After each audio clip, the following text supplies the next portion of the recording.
আসসালামু আলাইকুম, সবাই কেমন আছেন? আশা করি ভালো আছেন। এইদিকে দেখান মুরগির মাংস কষাচ্ছি।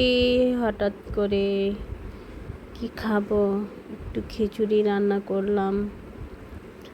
এই তো রোজার মাসে আসলে কি থেকে কি খাবো না খাবো ভেবে পাওয়া যায় না। ইফতারের পরে কিছু খেতে মন চায় না। তো এখানে ডাল, চাল, সব আলু একসাথে মিক্স করে ধুয়ে নিয়েছি। আর এখানে মুরগির মাংসটা কষাচ্ছি।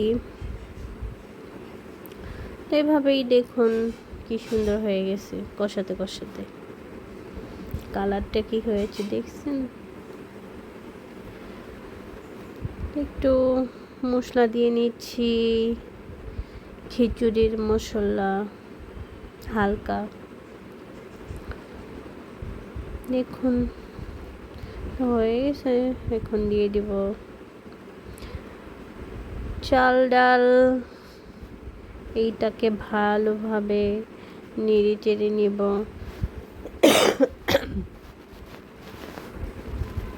কষিয়ে নিব যেন স্বাদ চলে আসে খিচুড়িতে। দিয়ে দেওয়া হলো লবণ। লবণ ছাড়া তো চলবেই না। দেখুন নাড়াচাড়া করে কষাতে হবে।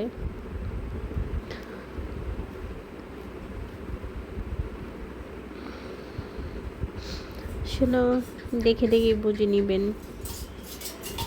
তো কষানো শেষে দিয়ে দিচ্ছি পানি।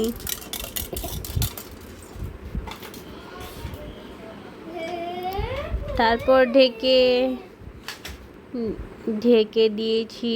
এখন জাল দিতে দিতে কয়েকটা ছিটি বাজবে, তাহলেই হয়ে যাবে। 2-3টা হলেই হবে। দেখুন কিভাবে আসলে কি করি না করি। সবাই ইফতারের সময় খিচুড়ি রান্না করে খাবেন, তাহলে ভালোই লাগবে। এই তো রোজার মাসে কে কী করছেন সবাই জানাবেন কমেন্ট করে। আশা করি সবাই ভালোই আছেন, ভালো কিছুই করছেন। তো এখানে হয়ে যাবে, এখনই নামিয়ে নেব, প্রায় হয়ে গেছে। তো সবাই ভালো থাকবেন, বেশি বেশি দোয়া করবেন আমাদের জন্য। সবাইকে জানাই রমজানুল মোবারক। দেখুন হয়ে গেছে। এখন এখানে বেরেস্তা দিয়ে নিব, তারপর নাড়াচাড়া করে রেডি খিচুড়ি। সবাই ভালো থাকবেন। আল্লাহ হাফেজ, টাটা, বাই বাই।